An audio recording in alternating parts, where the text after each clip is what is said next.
for many women, and I include myself in that dilemma because I have spent hours and hours at lipstick shop finding my perfect shade, or at least what I thought was my perfect shade. Would knowing my color palette also help me knowing which color lipstick to choose? We've got my little color palette, Color Me Beautiful. Yes. By Anita. I'm so excited. I see ruby is in my palette. Lovely, lovely color. So at least it feels like I've done one thing right this whole time. If you do wear the wrong colors or the wrong neutrals, it can make you look unwell, peaky. And you may feel on top of the world, but other people notice that the color isn't great and they may just say to you, oh, are you feeling okay today? And you're thinking, well, I feel fine. Yes. But the color is not in balance and harmony. There's something out of kilter. And, it's so interesting that you should say that because I feel like instinctively, although I'm very drawn to my neutrals, for as long as I can remember, I've worn bright red lipstick. It's sort of my signature. Does it balance the neutral? A scarf, not for warmth, but for color correction. For color correction? Yes, so then the light is reflecting up in the right color. Okay, so if you were to pick a scarf for me, yes, what color would you pick? I would say you need...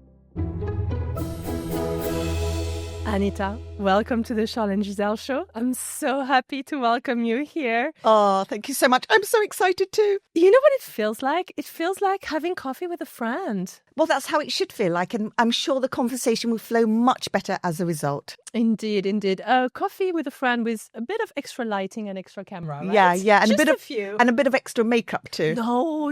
I jumped out of bed like this today. Did you really? Gosh, you look amazing. Of course. I go to bed with my red lipstick on.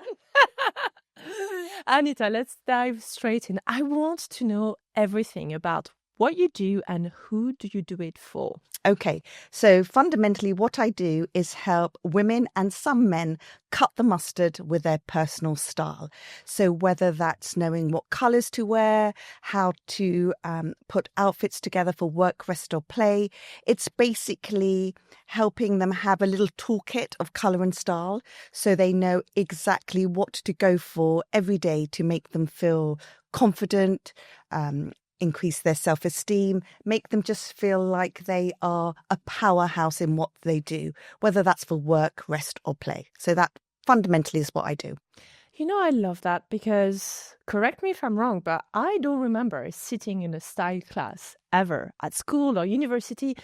Who do we learn this from? If we're lucky, I have a very glamorous French mother, so that's really good. But who else teaches you this in life, styling and color and how to feel confident, right? Yeah, I mean, it's really interesting you say that. You're not actually taught these skills.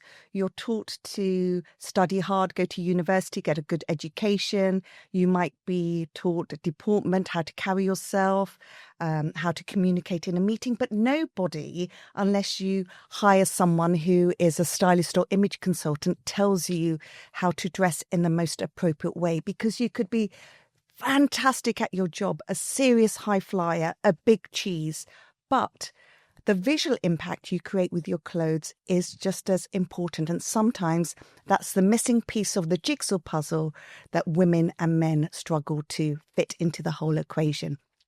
So fundamentally, that's what it is. We aren't taught these skills. In the same way, growing up, your mother may not have told you how to pluck your eyebrows or, how to put an outfit together for going to a party. You're kind of left to your own devices. But in this extremely competitive world, you need the toolkit to understand what to wear and cut the mustard, because at the end of the day, it gives you gravitas. It does. It really does. And I'm glad you mentioned that word, because gravitas can be so elusive. So often I work with high flyers, really high-powered men or women, and they tell me that they get this feedback from somebody on the team that goes, great, talented, but lacking a bit of gravitas. Yes. It's almost like you're looking for that je ne sais quoi. You don't know what it is, but it's there or it's not, right?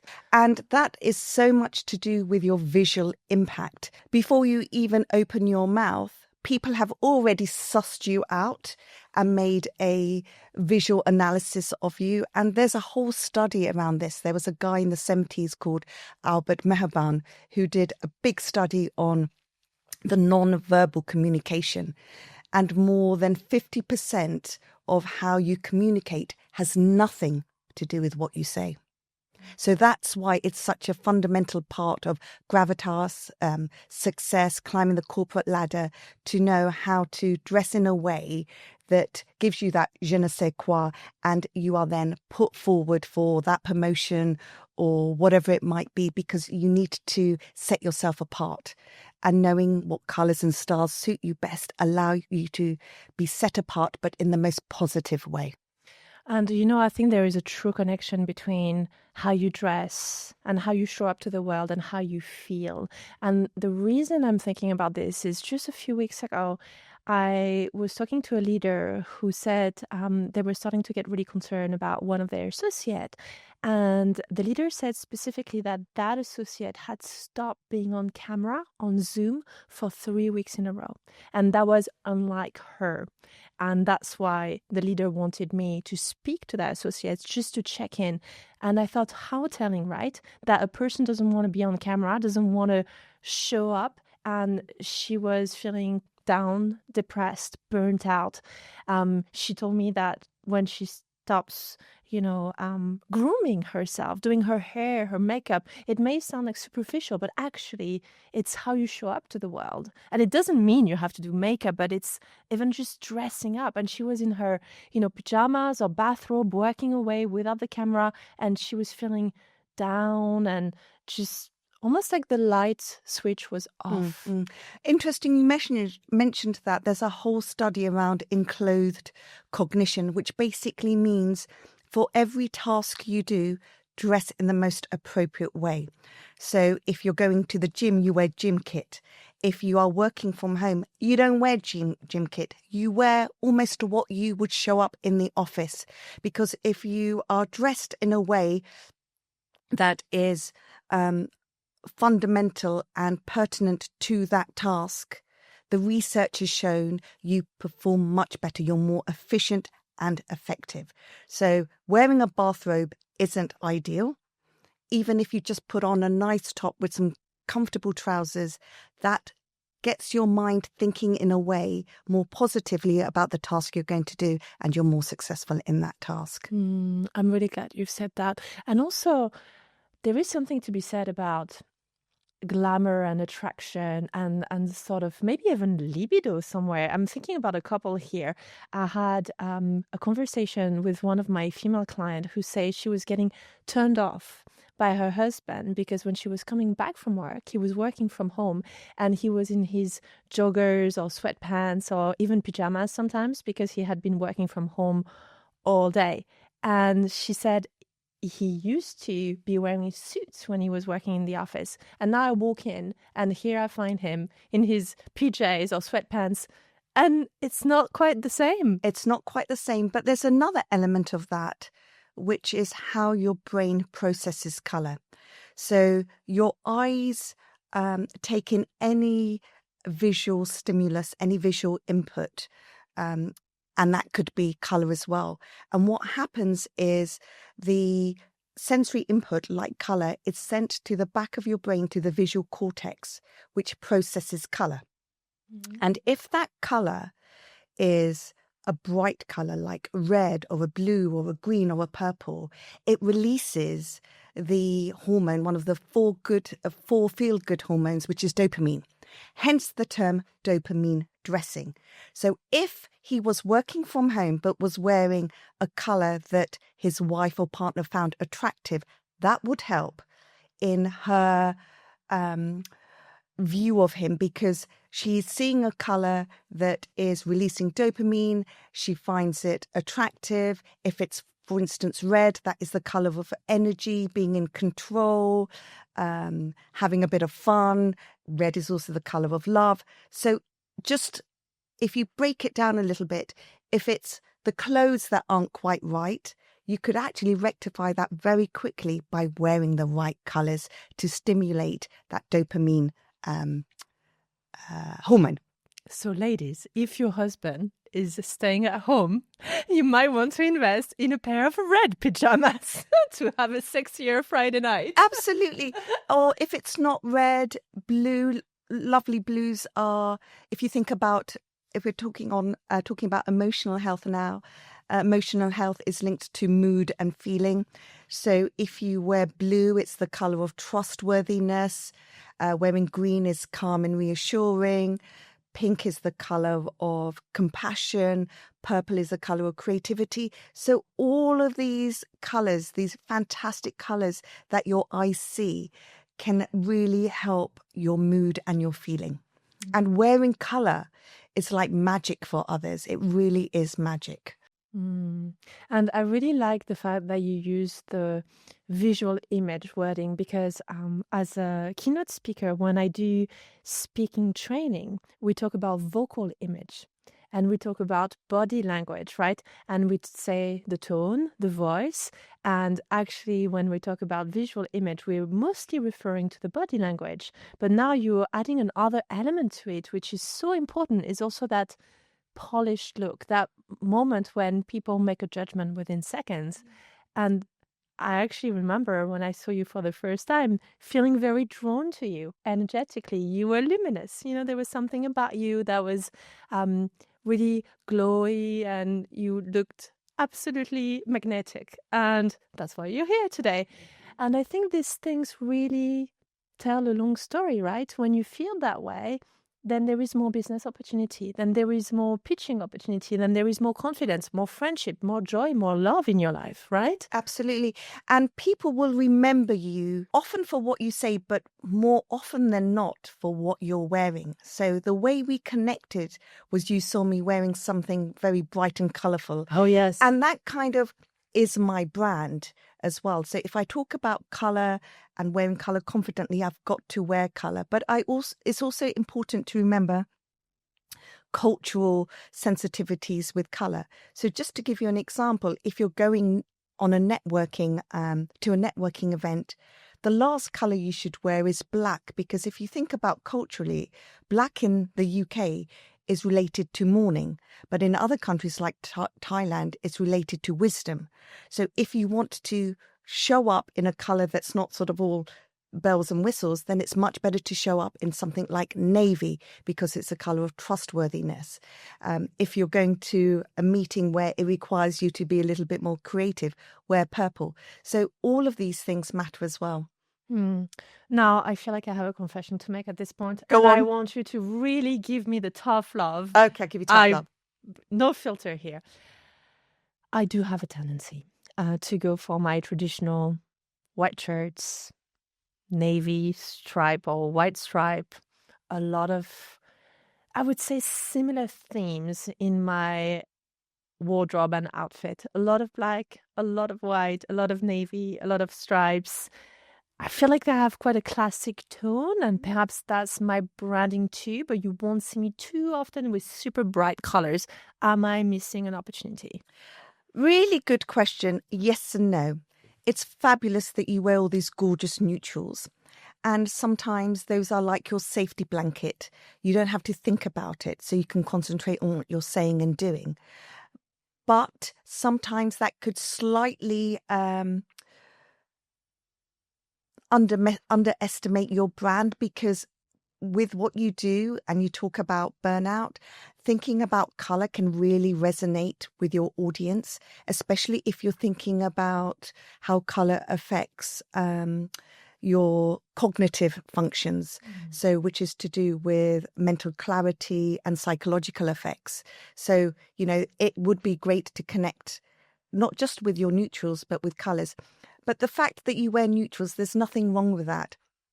Sometimes women tend to wear neutrals because they don't want to wear colour because they're not sure what colours suit them, so they'd rather blend in. But once they know what colours suit them, they become more colour confident. And yes, you look great in neutrals, but you are doing yourself a little disservice by not wearing colour. And I am happy to tell you today what colours look amazing on you if you're up for it. I'm completely up for it. And before we dive into that, can you tell us what neutrals are? Yes. So neutrals are basically defined as colours that don't have as colours, if you like, that don't have any specific colouring. So they, on the colour wheel, they're not like a primary colour. They're not obviously green or red or yellow. They are a little bit sludgy, muted, greyed off. So think about neutrals as black, navy, charcoal, beige, taupe, cream, white, pewter. All of these colours are Anita, neutrals. You've just described my wardrobe. I said, yes. Yeah. But when I talk you through your colours, every wardrobe should have neutrals. And although I'm a self-confessed colour geek, neutrals are such a fundamental part of every man and woman's wardrobe and should probably account for at least 50% of those items you wear near your face, whether that's jumpers, blouses, tops, scarves, jackets, coats. So you kind of have to have a really good split of neutrals and colours. And the reason why is there are 5 ways you can wear colour. And out of those 5 ways, neutrals feature 3 times. So I can go into that in a little bit more detail. But before we do that, shall I talk about your colours? I would love that. Right. So be my colour mum. I'll be your colour mum, your colour guru. So when we think about what colours suit an individual, we have to have a system that is based in science to measure colour. Okay. And there was a lovely gentleman called Albert Munsell who at the beginning of the 20th century devised a 3-dimensional way of measuring colour. And he basically recognised that every colour has 3 components to it: an undertone, a value, and a chroma. And each individual has an undertone, value, chroma. One of these will be your dominant, one will be your secondary characteristic, and one will be your third characteristic. Okay? So let me just go through each one. And I'll do it sort of quite quickly because a proper colour consultation takes about an hour and a half. But we don't have that much time. Okay. So when we talk about chroma, we're looking at how clear or softer colour is, because chroma means clarity. So when a colour is very clear, it's very bright, it's very saturated, it doesn't have any grey mixed in it. So an example of clear chroma would be these sort of colours, very bright. Can you see? Okay. Examples of soft chroma, which are more muted, greyed off and sludgy, would be these sort of colours. Can you see the difference? Is that what we would call pastel colour? Not necessarily. Not necessarily. Some soft colours are pastel, but dark colours can also be soft. Okay. So chroma is all about clarity. And if this was your dominant, the first thing somebody sees when you walk through the door are your amazing bright eyes. So can you see that your chroma is clear because of your gorgeous eyes? So your eyes always dictate your chroma? For you, yes. It's the first thing somebody sees when you walk through the door. And you have to say this to me. You must get lots of compliments for your gorgeous eyes. I do. There you go. I have. So you are a clear chroma. Okay. So that is your dominant. And just to make sure we understand correctly, would everyone with blue eyes be a clear chroma? Not necessarily. Oh. Not necessarily. Okay. So that's you. But what you're not, which is the opposite of a clear chroma, is a soft chroma. And a soft chroma are those lovely men and women who don't have a great deal of contrast between their hair and skin tone. So it's a very blended look, but they can have blue eyes, hazel eyes, etc. Okay, so just in case anyone is not seeing visual, can we name a couple of known soft chroma? Okay, so soft chroma would be someone like Jennifer Aniston, David Beckham, Beyonce. And, you know, if you were to change your hair colour, for instance, and go darker or very light, your chroma would change. I understand. And can we go back to the clear chroma? Sure. And if you are a clear chroma, you can have any skin tone. And Bradley Cooper, Kate Middleton, Angelina Jolie, Liv Tyler, these are all examples of clears because of their bright eyes. It's their most distinguishable feature as they walk through the door. Got it. Got it? Really interesting. I did not know this. Lovely. Well, you learn something new every day. So in your colour palette, you have clear colours. Okay? Okay. That's yours. That's my color palette? Yes, but there's more. Oh. So remember, Munsell, 3 categories. Undertone, value, chroma. Your chroma is your dominant. Okay. Value means depth of color, measured on a scale of 0 to 10. The lower the number, the darker the color. So when I look at your coloring, I see a value that is more deep than light because of your lovely darker eyebrows and darker hair. So your value is deep. So someone who would be a deep value is me, because the first thing you see is my strong dark features. But Olivia Colman, Will Smith, Frida Pinto, Penelope Cruz are all examples of deeps. Okay? And that's mostly because of the brunette, That's it. dark hair, Absolutely. dark eyebrows. Because what you're not as a clear is light, because your hair and your eyebrows aren't that light. Right. So your value isn't light, your value is deep. An example of lights are Tilda Swinton, Cameron Diaz, what's his name? Someone Owen. Oh, can't remember his name. It's escaping me as well. It's gone. It's he's the Wedding Crashers. That's it. That movie. Yeah, I can't remember his name. Something Owen. So good examples of light. Very good example. So just to make sure I understand correctly, Cameron Diaz. Yes. She's light value. That's right. And she's soft. We don't know what she is. I don't know we whether don't mix. Okay. She could actually be light and clear. She could be because of her bright blue eyes.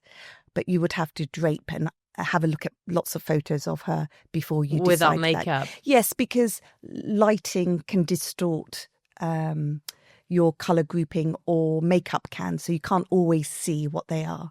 That's why when I mentioned that I would do your colours, I needed you to send me pictures in natural light with no makeup, so I could see what your skin was like in relationship to your eyes, in relationship to your hair, because you have to have harmony and balance between all three: hair, eyes and skin tone. All three matter. All three matter. Yes. Okay, now I know why I sent you no Absolutely. makeup pictures. So we've talked about your chroma, we've talked about your value. The last thing is undertone. And undertone can be warm or cool. So when we talk about warm undertone, it's colours that are mixed with yellow. So think warm yellow sun. So all of these colours have a warm undertone to them. Can you see? Yeah. And when we talk about cool undertones, it's all about colours that are mixed with blue. So think cool blue sea. So these are all cool colours. Cool colours. Okay. So your undertone, because of your gorgeous skin, that tans easily. Very easily. And you have the most gorgeous freckles as well. Which I hide. Don't hide them. Do not hide them. So your undertone is warm. It is. Yes. So your undertone isn't your dominant because you haven't got a lot of copper, auburn, golden tones in your hair. But then it becomes relegated to what's happening with your skin. So the fact that your skin has more yellow in it, it tans easily, you get freckles, suggests warmth in skin. Is that the reason why gold suits my skin really much 100%. better than silver? Yes, because gold is the warmer metal, silver is the cooler metal. Oh, that is so interesting, because if I put silver earrings, it doesn't look good. Ah, interesting. Yes. See, instinctively, you know, and most women and men instinctively know, but they don't always understand why. Oh, So I love that. You are warm. And the reason why you're not a cool is you don't have ash tones in your hair, but also your skin isn't pink. It's not sensitive to the sun. You don't blush easily. You don't get high colour or rosacea after drinking.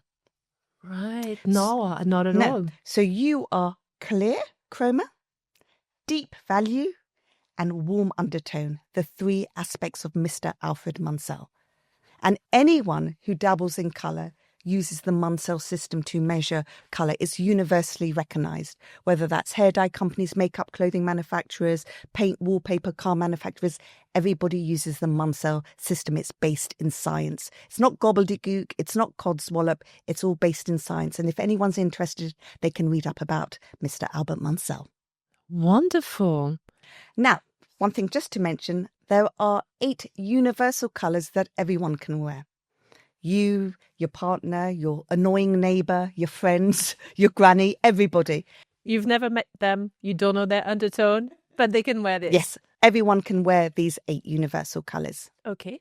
Turquoise? Yes, which are turquoise, navy, purple, taupe, cornflower blue, soft white charcoal and pewter. And funnily enough, most of the universal colours are neutrals. I understand. So we could call them safe colors. Safe colours, yeah. So coming back to you saying your wardrobe is predominantly neutrals, just go home and maybe think about the balance, because there are 5 ways you can wear colour just absolutely amazingly. There is no right or wrong. It very much depends on your personality, your lifestyle, what you do for work, how much you want to spend on clothes, where you live. All of those things affect how you wear colour. So the 5 ways: number 1, wear one of your neutrals head to toe.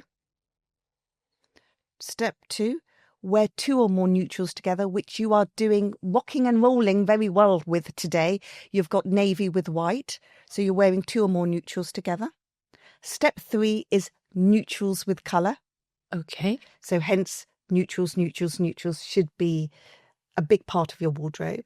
Yes. Step 4, or the 4th way, is wearing one colour head to toe, as I'm doing today, all green. All green. And step 5 is colour on colour, pink with red, green with blue, purple with orange, etc., etc. But we also take our lead from flora and fauna. So there's one colour combination that nobody should wear, which is yellow and black. Think Danger. danger. Absolutely. It makes me think of a really dangerous insect bite. Yeah. Wasps, bees, you only have to go on the underground and you see the black and yellow chevron on the underground doors, on the platform. So any other colour combination works beautifully, but just avoid yellow and black together. Okay. Now, can I go back to the undertones and everything? And can you tell us yours, showing us everything? Because I think that's fascinating, Anita. I would love to learn what are your colors and what are your undertones and chroma and how you worked it out. So I am a deep. Okay. Can you see that? The first thing you see, my most striking feature, is my strong dark looks. I could have any colour skin tone, but it's my eyebrows, my eyes, my eyelashes and dark hair that make me a deep dominant. So my value is my dominant. Your value is your dominant. Okay. Got it? Got it. Perfecto. Then I have very, very warm skin. I tan very easily. I don't have any pink in my skin. My heritage is Indian, and most Indians tend to have warmth in their skin. So it can be, your undertone can be governed by what part of the world you live in. So, for instance, if you're Scandinavian, you tend to have less warmth in your skin. But if you're South American or Indian or Mediterranean, you tend to have more warmth in your skin. So perhaps Asian will have less warm. If you're like thinking Japan, I'm thinking China, would you have? Yes and no. Yes and no. Depends. They could have more warmth in their skin, or they could have quite a lot of coolness in their hair, to be honest, because some brunettes have more purple tones to their hair as opposed to golden tones. So, yeah, I'm not sure whether that's true for East Asia. East Asia. Okay. And if we're thinking more Latin heritage, maybe Sometimes, South America. Yes. Mhm. Yes, yes. Okay. And then finally, although I have dark eyes, I do have a cheeky little twinkle in my eyes. So although my eyes are dark, the whites of my eyes are actually quite bright. So my chroma is clear. Your chroma is clear. Yes, yes. So we have a lot in common. We do. Which is really surprising. Yeah. I would not have guessed that. We have clear in common. Yes. We have deep in common. Yes. And we have warm in common. Yes. So basically just copy what I wear on Instagram. So we could be wardrobe besties. We could be wardrobe besties, darling. Anything you don't want, I'll have, and vice versa. So that's really interesting to know. Yeah. I could role model you in that way because we have the same clear, warm, and deep. But just in a different order. Okay. Okay. So, so the way you wear colour has to be slightly different to how I wear colour. So because we don't have the same dominance. We don't have the same dominance. So this is you. So a few little guidelines for you as a gorgeous clear. Number 1, avoid wearing pastel and light shades directly under your chin. If you want to wear light colours, wear them in contrast with something dark or bright, as you are doing perfectly today. You're contrasting the light colour with the darker jacket, because remember, your value is deep.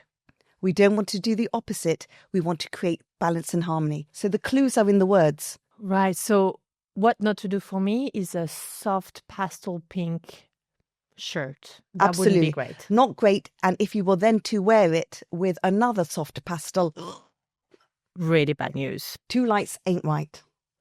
Oh. Okay. Contrast is good. And you look good in very dark colours and very light colours. And if you were to wear just one killer colour directly under your chin, keep it mid-value or dark value. Meaning? So anything on here that is too light and pastel-y, avoid. So any other colour that isn't light or pastel will just look amazing. And you'll find when you put the right colour directly under your chin. Well, let's do it. Yeah. Yes. Hopefully you will see it. Here we go. Should I put it around? Yeah, if you want to. There we go. This is so exciting. That's it. Oh, actually, you've picked the perfect spot, so that's Have perfect. I? Yes. Okay. So the listeners may not be able to see this, but when you put the colour directly under your chin, that's the right colour. The light from the colour reflects upwards.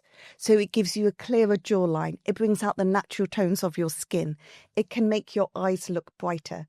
So by wearing the right colour directly under your chin, you can look healthier, younger, fitter. Fact. And who wouldn't want to? Why wouldn't you want to? Without doing anything invasive, colour has the power of making you look so well, healthy, and you resonate so well with other people. So which one is correct here for me? All of them are good. All of them are good. So the way you've just positioned that, you've got the strongest, deepest colours directly under your chin, and those are fantastic. And this is quite a pastel-y It is, soft. but it looks amazing worn in contrast with the darker colour. Right. So could I have a pastel baby blue shirt with a dark navy jacket? You absolutely could. But this is a guideline. It's not a Bible. If you have stuff in your wardrobe that you love, but it's the wrong colour, I can't put a price on how confident you feel in that. But if you want to wear a light colour, wear it with contrast, or keep the light colour as a lower neckline. So what's actually then reflecting up is your natural skin tone. But the other amazing thing you could do is use a scarf, not for warmth, but for colour correction. For colour correction? Yes, so then the light is reflecting up in the right colour. I mean, this is silk. It doesn't have to be silk. It could be a little twilly. It could be just a little something, or quite a statement bold necklace would do the same thing, because what we want is the colour reflecting up to be your most harmonious colour. Okay, so if you were to pick a scarf for me, yes, what colour would you pick? I would say you need two. One in your absolutely killer neutral, so you can't go wrong with navy. Okay. Because that's perfect for any light colour that you might be wearing in colour correction. And navy is such a fabulous neutral that can be worn with any colour. Navy works much better than black with colour. Black and colour is too jarring. If you're going to wear black, it looks amazing just worn on its own head to toe or with other neutrals. And if you were going to go for a second colour, I would say go for one of your gorgeous pinks. Probably blush pink, because it's, a colour that suits a lot of dominance. Where's your blush pink? That one. But before you sort of go out and buy lots of colour and lots of different neutrals, just sort out your wardrobe by neutrals and by colour and see where the gaps are and have a good selection. So if everything in your wardrobe is very navy and grey, maybe think about introducing some pewter or some taupe.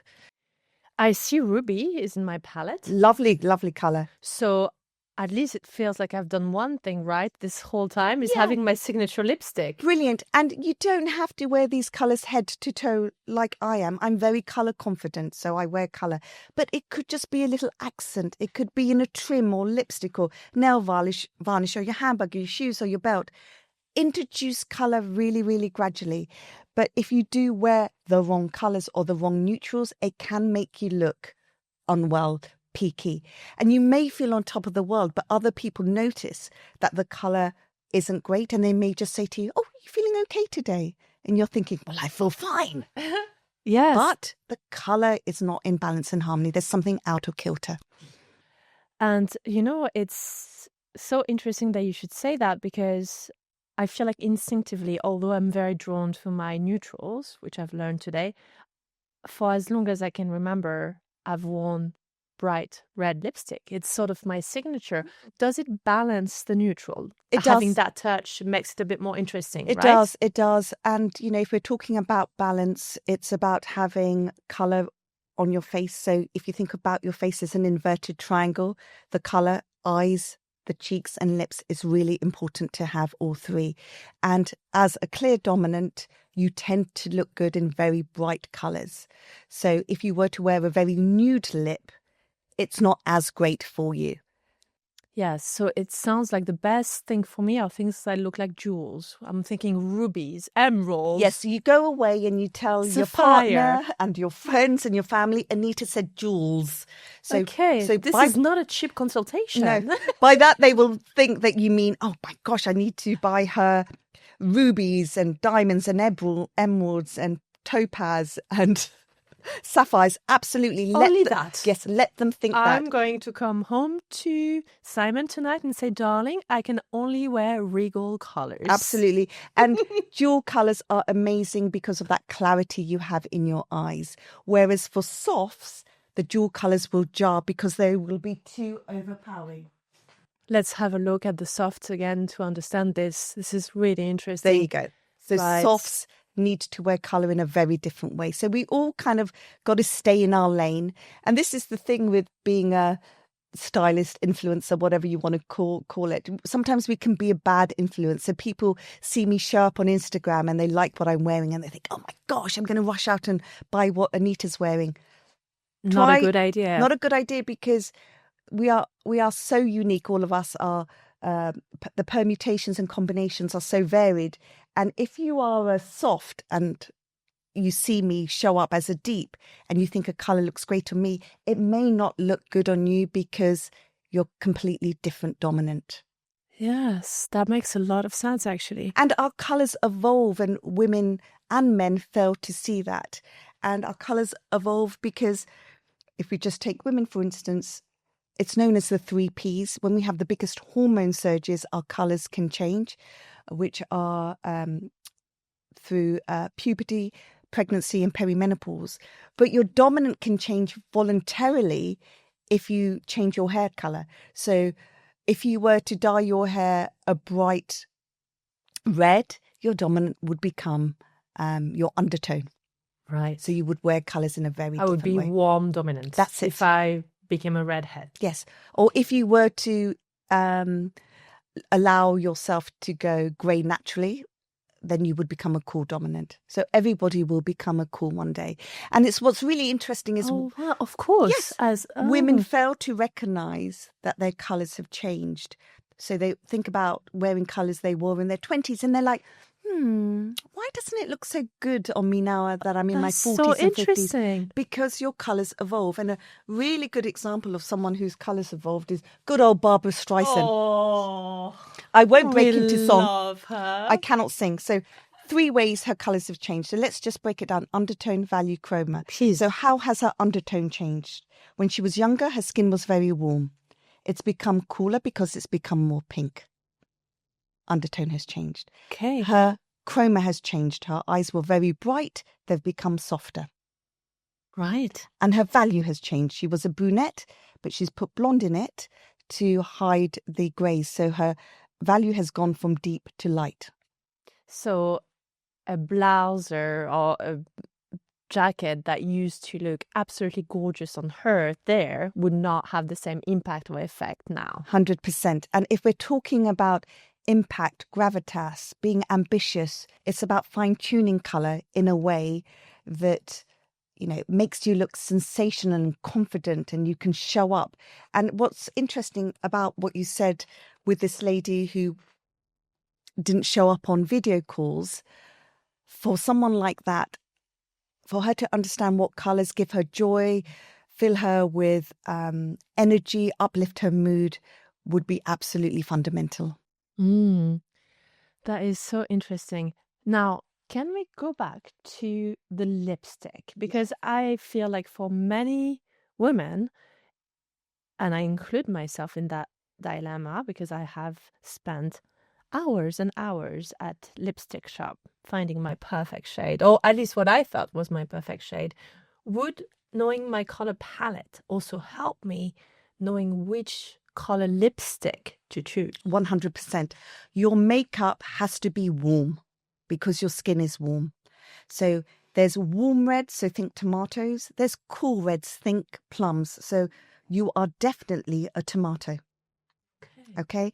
And you'll see once you get the right undertone of makeup, including blusher, it makes a huge difference. So when I do a colour consultation, I just do 2 little corrections, the blusher and lippy. And oh my giddy gosh, the difference is so profound. Really? What would you correct in me now? Your lipstick is a little bit too blue. Too blue? Yeah. So what you need to do is go to a makeup counter and always look at colour, whether that's colour you're buying for makeup or clothing, in natural light, because natural light gives you true colour rendering. So check the lippy. Don't buy it immediately. Walk around with it a bit. And if you're always used to wearing something cool, it might take a bit of getting used to go warm.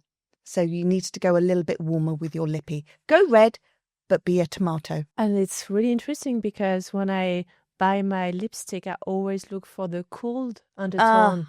And this one has a lot of blue in it. It does.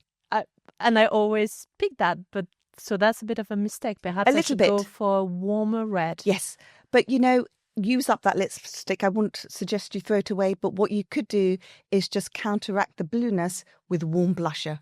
So you're more of a peach, an apricot, an orange, a pumpkin type blusher. You're not the fuchsia or the cool pinks. I see. Okay, very interesting. And would that also dictate potentially my eyeshadow if I wanted to pick eyeshadow? Yes and no, but eyeshadows are least important. Least important. Yes. So if you're thinking about hierarchy, it's the colours that you wear directly under your chin and your makeup, which is the blusher and lipstick. And then tertiary would be the jewellery. It's not a deal breaker if you were to wear silver and not gold. It's not a deal breaker. But the most important thing is to get the colour right here. Right here. Okay. And remember, the colour not only affects how you feel about yourself, it's how other people also see you and that release of dopamine for them, because it's any visual input that comes into the eyes. So this is my unique color DNA. So it is your unique, and you can go slightly off-piste if you want to. You could go slightly lighter or darker or warmer, but what you should try and avoid doing is going too blue, going too cool. And take that shopping with you will save you time, money, aggro, and it's just brilliant to have in your handbag. So just to show them, these are my colors, right? These are the ones that I can have with me and I know they suit me. Correct. Be it a shirt, be it lipstick. Well, it would be a bit bold to wear green lipstick, but... But this is the interesting thing. When men and women come to see me for colour consultations, they are more often than not trapped in neutrals. But once they feel confident that I've got their colour analysis right, oh my gosh, they go out and conquer the world in colour. And then I get all the lovely emails to say, oh, I've been more noticed at work, I've showed up more on video calls, and I got that promotion and I feel better about myself. And my clients are big cheeses and they're great at what they do, but what is holding them back is how confident they feel in themselves. And once you know your colour, you get colour confidence. Once you know what styles suit you, you just turn up and you just ooze gravitas. Right. And so it's no coincidence that as I'm looking through, this was made for me, right? It was. My bespoke tailored colour palette, I'm noticing I'm not seeing a whole lot of soft pastel. That's because of my complexion. Yes, you're beautiful, clear, play to your strengths. And your neutrals are the ones that are in brackets. Those are my neutrals. Yes, so they're on the other. The softest I can see is maybe the mint one, so that would work. you say that's soft, that's more light. There's not That's much more grey in light. it. Okay. That, if anything, would be a little bit soft, which is your light grey. My light grey. Okay. So here is what I want to know. Let's say I have a fabulous keynote coming up, the most important keynote of my life. And I want to deliver a message that is inspirational, motivational, but polished and professional. And it is quite a serious topic. I'm going to be talking about burnout. So I want to be mindful that I'm respectful of the theme, which can carry a lot of emotion, right? I'm going to talk to an audience who is exhausted, who is perhaps a bit jaded, who's lost their love of life a little bit, like the joie de vivre is not quite there. So I don't want to arrive all like bright and sunshine and rainbows just because I'm going to tackle a topic that is quite deep. I am going to talk about depression and suicide. And so I'm going to cover some deep, important topic, but at the same time, the message will be uplifting and inspirational. What should I wear if I came to see you and I said, I'm going to do exactly what you tell me to do? Really good question. You cannot go wrong with wearing one of your most dynamic blues.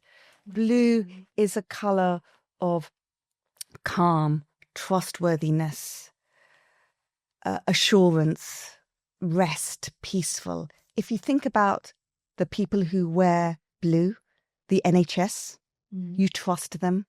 Politicians, although some of them can be corrupt. I don't know if they should wear blue. Yes. So I would say, as you want to connect with your audience, because it's, if you think about enclothed cognition and dopamine and getting down to their level and showing that you're empathetic, you cannot go wrong with the blues. So either your bright periwinkle, royal blue, true blue, Chinese blue, cornflower blue, or lapis. And I noticed you call them dynamic blues. Yes. Why is that? Because they are very clear and bright. Bright. As opposed to navy, which is a little bit more saturated, used a lot more often. So you will stand out in a blue, which is a colour of trustworthiness, but you just ramp up the chroma. Okay. What would you definitely not wear, considering what I've told you, the themes that I'm covering? I would say probably don't wear red. That would be too much for them. That would be too much. Yeah, okay. Yeah. But wear the red lipstick, but probably not red. Red is fantastic if you are doing more of a motivational talk, which requires a lot of energy and power and resilience, but you'll connect much better in blue because it is the colour of trustworthiness. Okay. And you want to be trusted as the expert, which you are. Right. So you can't go wrong with blue. Would you wear what you're wearing right now? Like big, bright, bold statement colors, emerald green, you look absolutely gorgeous. Would you choose that outfit? I would say you could absolutely nail it by wearing the blue that I've mentioned head to toe, or if that feels a little bit too much out of your comfort zone, mix it with some navy. Mix it, so blue tone it down blue. A bit. Yes, so it could be a beautiful silk blouse, because silk has luster to it. The way it reflects light is just gorgeous. So you could wear a bright blue silk blouse with a tailored pair of navy trousers in a wool crepe or something like that. And I noticed you said navy trousers, not black trousers. Yes, yes. So put colour with other neutrals, but not black. Not black. Is it a big no-no, just black trousers, black jackets? Would you get rid of them? Definitely not. Black looks great worn head to toe or mixed with other neutrals. So wear black with your creams, with your charcoals, with your greys, even with navy. Absolutely. Really? Yeah. I did a whole video on that. But avoid black with colour. So black suit, red blouse, not a good idea. Not a good idea. So I should go navy suit, red blouse? Wonderful. Charcoal suit. Really?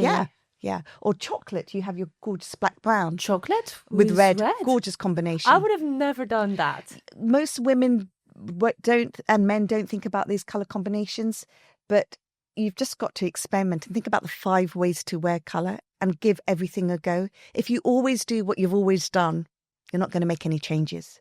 So work outside your comfort zone. If you always wear colour as step 2, which is neutrals on neutrals, how about trying step 4, which is one colour head to toe?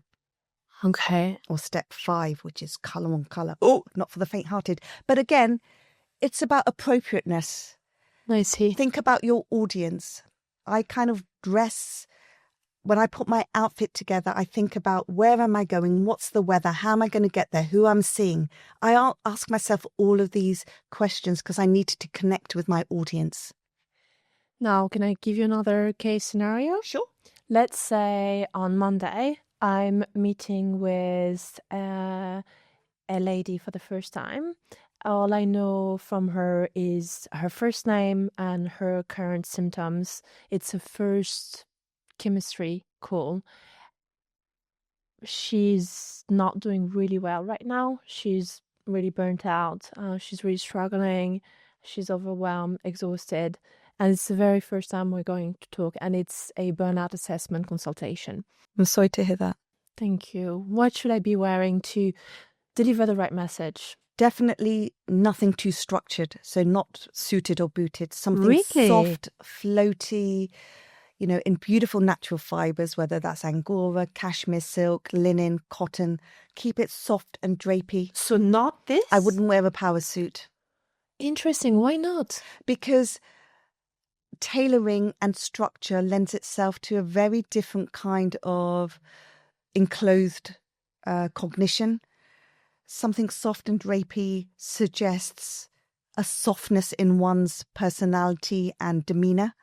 So everything has its place, but for something like that where you just want to connect and come down to her level because she's probably wearing something quite unstructured as well, try and connect with her by wearing a similar silhouette but a colour that's empathetic. So maybe wear something in pink with chocolate. So a pink silk blouse Yeah, would be yeah. way better Yeah. than a tailored suit. I would definitely do that. How interesting. Yes. Okay. So, for instance, when I do my corporate presentations, I look like you. I'm suited and booted. Right. But when I do a colour workshop, it's much more flowy and fluid. When I present to high-powered business women, then I wear more of a structured dress. If I'm presenting to 16-year-olds about colour psychology, then I will wear probably some chinos with a nice T-shirt. So, it's kind of thinking about the silhouette, colour, its appropriateness, because you're more likely to connect with her if you get down to her level. What about a unstructured, beautiful silk blouse, but in my neutral? Yes, that's fine. That's fine? That's good, yeah, that's good. So neutral or color, but the most important is not that structured, tailored. Yes. So we don't think just about color then, we also think about the structure. 100%. So colour and style go hand in hand. I mean, if you think about the 5 steps for the perfectly dressed woman or man, there's 5 things you have to consider. Number 1, the colour. Mm-hmm. Number 2, body shape, scale and proportions. Number 3 is the style, personality. Number 4 is appropriateness to your audience. And I would go as far as saying in the mornings, think about dressing for your audience, not what you want to wear. You're more likely to connect and be successful and show empathy if you dress in a way that your audience connects with you. That is really interesting. Now, Anita, would your answer be different if I told you I have another meeting on Monday afternoon and I have time to change? My question is whether or not you think I should change. And this time, that afternoon meeting is with a gentleman who is the owner and the founder of one of the most successful hedge funds on Wall Street. Very sharp, extremely smart. And he wants me to performance coach his team on being more effective, on having that killer mindset of being the winner and just coaching them on their performance and giving them that kind of testosterone boost in a way to make the greatest strides of their lives. So very different. Tim is doing great. He just wants them to go from being, B+ players to A-star players. Should I wear the same thing as what I would wear with the lovely woman that I'm meeting who's burnt out, or should I change? You could change, but what you could do very easily is just put on a structured jacket over what you are wearing. But what I would steer away from is wearing black. Don't wear black. Black is the color. It's like a cloak of mystery. It doesn't give much away. Wearing too much black can blacklist your brand. It doesn't show a great deal of creativity. Sorry if that's controversial, but wearing too much black isn't great. And here you are going to, again, show that you are an expert in your field. You want to connect with them. You want to be a woman who knows what she's talking about. And I would, again, probably urge you to wear some blues. So you could wear neutrals on neutrals. That would be wonderful. But a little bit more structure, tailored silhouette would work well.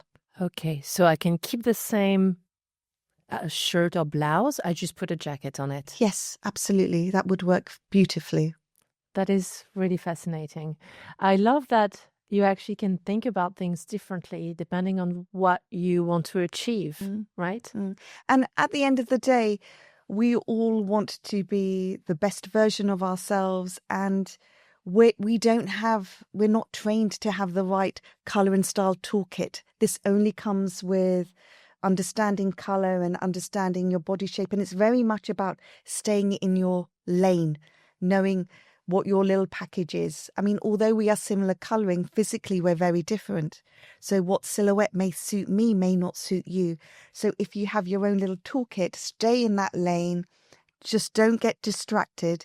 But also think about, if you want to elevate your status, think about dressing in a way that connects you sort of so solidly with your audience. And I love that you just talk about elevating status. I wonder if we could talk about another case study this time, not about me. Let's imagine we have Jen. And Jen is working at a very successful investment bank. And on Tuesday, she's up for promotion. So she actually has a meeting with her MDs to decide whether or not she's going to be up for promotion. Jen does not wear colors normally, but of course she's listening to this podcast now, so Jen might change her mind. Would you suggest that she stays away from neutrals and wears a little bit of color? I would suggest that you think about the whole package. You think about grooming as well, and think about the competition. Who are you up against? Who do you most admire in your office or company that really cuts the mustard with their look? So I would go as far as saying, get a wash and blow dry, get your hair done. Think about your makeup as well, maybe a little bit more than you usually wear. So think about the balance. And a pop of colour would be fantastic. So this is where red comes into play. It means all eyes on me. I'm the powerhouse. I mean energy. I mean business. Look at me. Because if all your competitors are wearing black, you are going to stand out for all the right reasons. So I would say maybe navy with red, or charcoal with red, or one of your lighter neutrals, pewter with red works very well. And the neutrals I'm mentioning are the universal colours. So charcoal, pewter, taupe, soft white, navy, these all work very well with colours. So whether that's red you go for, or even if you want to wear a bit of green with it as a little accent, that would work beautifully as well. But red is the powerhouse of colour. So maybe a red scarf or a red shirt or a red blouse. It's like a shot of espresso. Oh, I like it. It's brilliant. Yes. I always have a little bit of red on me. Yeah. A little bit, yes. Me too. I've got a red lippy on today. I know. Okay. Now, let's say on Wednesday, we have a different scenario for Jen. This time, actually, one of her team members needs to find out that they're going to get a dismissal. So not a fun meeting. And Jen is the one who's going to have to announce it. How would you suggest Jen dresses to announce to Rob that he's going to be let go? Definitely do not wear black. Again, I know I'm coming back to black and I sound like a stuck record. It's the colour of mourning. You've got to show compassion. So I would wear blue of some sort. I would. Okay. Yeah, it's a very And that's compassionate interesting colour. because perhaps Jen thinks, oh, this is pretty shitty news, so I better wear black because at least it goes with the mood. Yeah, and it's like a cloak of mystery. Right. And it's like it can be for a lot of people, their armour, their shield, they hide behind black. But not great if you're having a difficult meeting around redundancies and dismissals. Definitely not. Which colour would you avoid if you're going to talk about dismissal or redundancy? Definitely black. And definitely not black with yellow. Oh, then that's just bad. That's a double whammy bad. Okay. When is black the best thing you could wear for a woman? Oh, that's a really good question. It has its place day to day when you have to be a bit of a powerhouse. I'm not saying ignore black completely, but maybe it's a colour that if you wear too much to work, you relegate it for the evenings. It's a fabulous colour to wear when you're off duty. It's fantastic to wear. Because of what I do, I don't wear much black for work, but I tend to then gravitate towards it in the evening. So again, you have to judge the situation. Black can work for work, but not every day. And think about the scenario and what's in your diary and who you're seeing and the type of meeting you're having. It's probably most effective in the evening, to be honest, when you're off duty. What if we have an evening networking event? Would you still avoid black then? Like the little black dress, that sort of perfect shape that really suits you well? Would you prefer if the dress wasn't black? The number of networking meetings I've been to where I've scanned the room and 90% of women are wearing black. Yes, I'm one of them. Stand out for all the right reasons. If you're giving your business card to someone and you're wearing pink, immediately think about the dopamine. You're just going to resonate with them. They're going to remember you. They're not going to remember another woman in a black dress. They're just not. Add some colour, but in the most effective way. And if you wear colour and it's the right colour for you, people will just see the energy oozing off you. They'll see how well and healthy you look. They'll want to come up and chat to you. Mm. Okay. I wonder if I may ask you a very personal question. Do? It's going to be a big personal reveal as well. I'm getting married in 4 weeks. Congratulations! Thank you. Oh, fabulous news. And we're doing it Tahitian style. So we're going to Bora Bora. We're getting married on a beach. So there will be no shoes involved, as we will be in the sand and then off to a boat. And it will be just gorgeous. And I know this may be shocking, but I don't have my dress yet. I know, because I'm taking it. Yes, you're trying to be really chilled about it. Yes, exactly. But also because I've spent most of my time, energy and focus on my floral arrangement. I'm going to be wearing a very big Tahitian style floral crown and flowers everywhere. So I want to keep the dress really, really simple because my headpiece is going to be so huge and I have flowers everywhere. My question, would you go white, cream or ivory? Go for the colour, go for the white that has the most yellow in it. So for you, it would be your ivory. Remember, white, there's like thousands of whites. You don't want an optic white because that's too blue. So the cream irritated. What's optic white? It's just very clinical white. There's a lot of blue in it. Okay. And if you are going to wear a soft or very yellow white, keep it in a fabric that is light reflecting. So think about silk or viscose or modal. It will just bring the colour alive. Okay. So we're thinking more of an ivory or a very light champagne rather than wonderful white champagne would work really well. Yeah. Okay. Yeah. And it'd probably be quite floaty. So think about, silk would be just gorgeous. That's what I'm thinking. I have my eye on one. Oh, have you? Ooh. Yes, I do. I might show you a picture afterwards.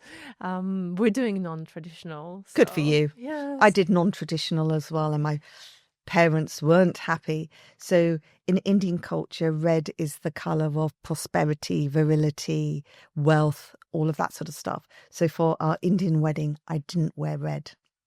No, I wore off-white. And then for the church wedding, I wore red. So I did it all topsy-turvy. But yeah, that didn't go down too well. But hey, I'm my own boss. I like it. Anita, I want to ask you one more thing. What is one thing that you've learned about colors that you wish you knew 20 years ago? How uplifting it is, not just for me, but for others, and how positively it affects my emotional, mental, and physical health. When I grew up, our house, most of my childhood was pretty colourless. My parents were economic immigrants. They left all the colour back in India. They wanted to fit in. So my mum wore very bland colours. As a result, she dressed us in bland colours. Our house was all magnolia. There was no colour joy until I left home, went to university and explored and understood the power of colour. And it's just the most positive impact it's had on my life, and it's allowed me to build a career around it. I lectured about the science of colour then at the London College of Fashion, and I've spent 28 years working with colour.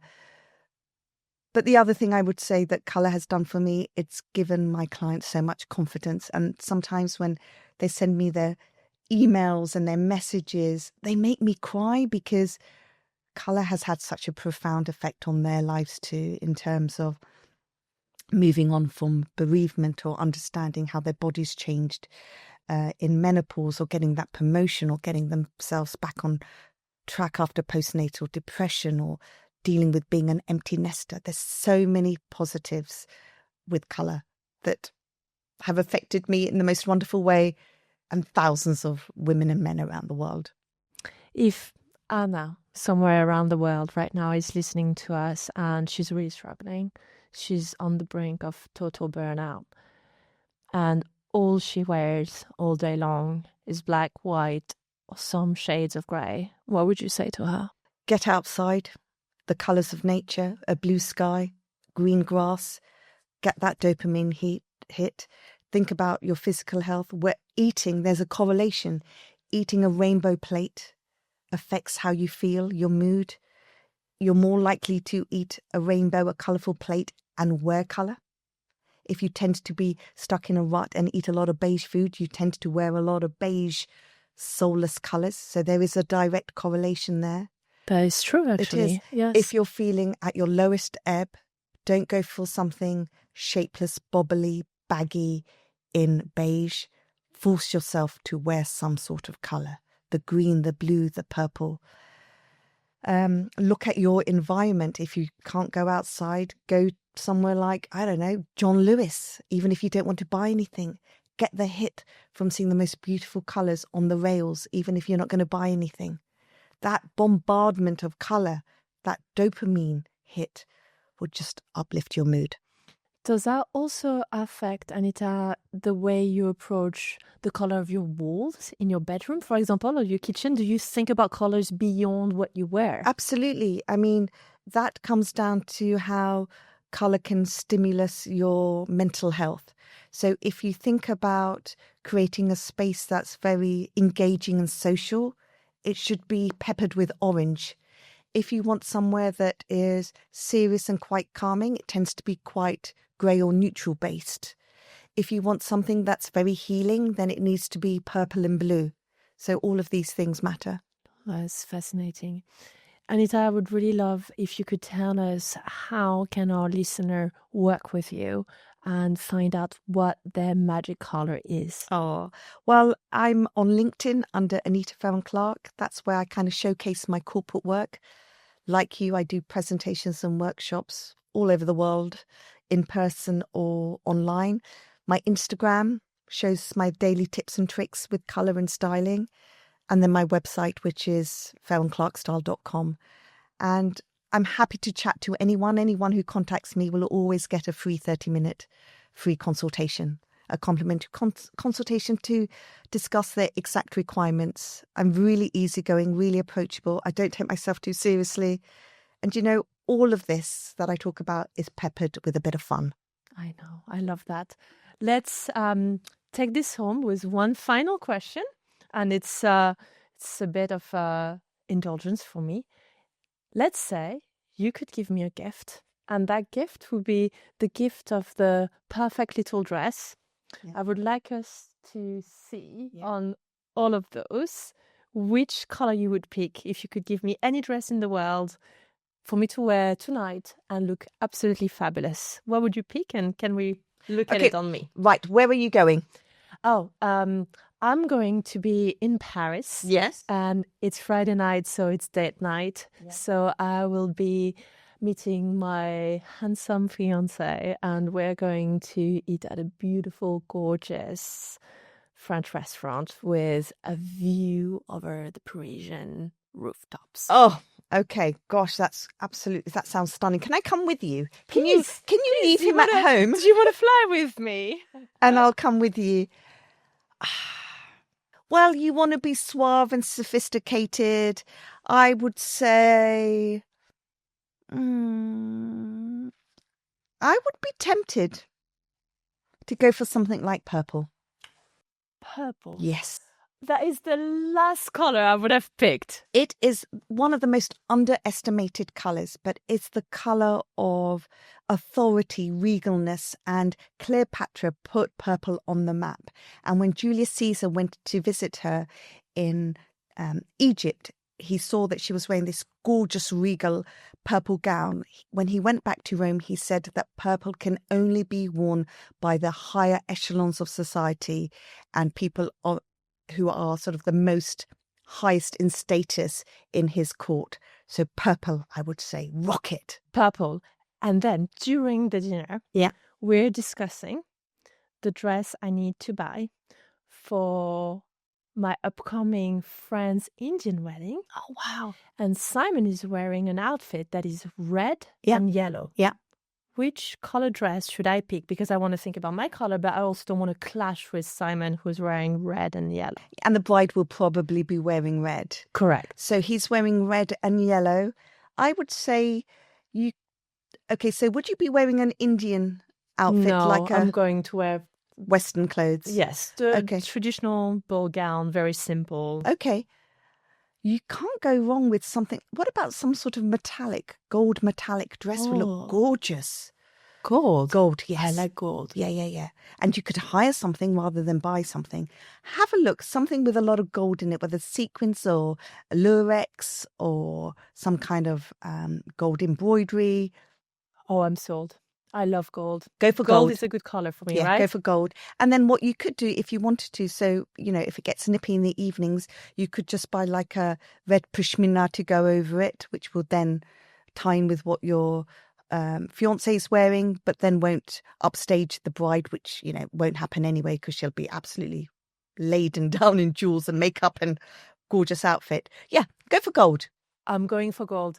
Anita, speaking of gold, you are. Oh. And I've learned so much. I have too. I've loved it. It's been wonderful. I thank you from the bottom of my heart. Oh, my pleasure. And I can't wait to be sending you pictures of me buying dresses, thinking of you. And I'm so grateful for this. I'm going to put this in my bag. Yes, and you can use that for shopping.